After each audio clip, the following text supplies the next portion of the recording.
Good morning friends, আমরা এখন যাচ্ছি দক্ষিণেশ্বরের পথে 44-এ।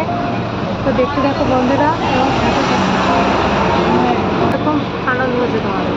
বলো বলো মা, বলো ভালো লাগছে। হ্যাঁ, ভালো লাগছে। বাসটা পাচ্ছিলাম না, অনেকক্ষণ দাঁড়িয়ে দেখছিলাম। এখন ভালো লাগছে। এই যে পাশে বুড়ি বসে আছে, কিন্তু ও কোনো কথা বলবে না, চুপচাপ আছে। যে একটু মিষ্টি বাতাস আসছে, আজকে আকাশটা খুব পরিষ্কার, এটা আমার মনে হচ্ছে। সেটা মাকেও জানালাম, বুড়িকেও বললাম। আর মাঝে মাঝে একটু আমরা গান শুনছি, আবার হাসাহাসিও করছি, একটু ভিডিও ফটোও তুলছি, আর মাঝে মাঝে একটু গল্প করছি। আর বাচ্চা বেশ ফাঁকাই আছে আজকে, মনে হচ্ছে এটা আমার দেখে এখন।